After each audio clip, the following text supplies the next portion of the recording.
Purtroppo in questi anni abbiamo visto un disinvestimento in Porto Marghera da parte di Eni. Chiuso il cracking, in realtà ci doveva essere una vera riconversione, ma questa riconversione, come purtroppo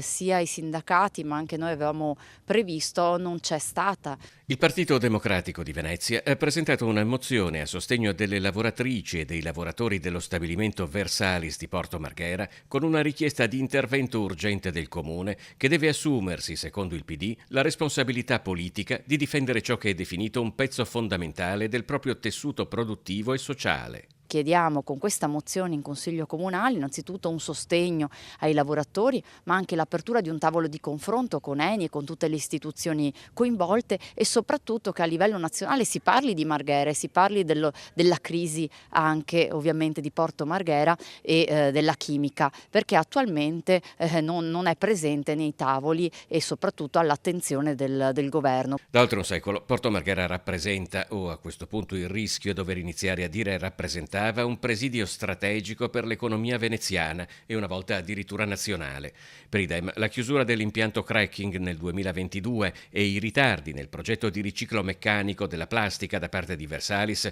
stanno generando una crescente preoccupazione tra i lavoratori. Siamo tra le province del Veneto, quelle più importanti, insomma la provincia più povera, proprio perché appunto c'è una monocultura turistica con dei lavori ovviamente sottopagati e non c'è un rilancio e non c'è una vera invece politica industriale della città. Anche per quanto riguarda le ZLS siamo in realtà al palo, nel senso che sono state investite pochissime risorse e per pochissimo tempo, oltre ovviamente a un disinteresse in questi anni da parte dell'amministrazione che evidentemente aveva altri interessi di tipo personale che hanno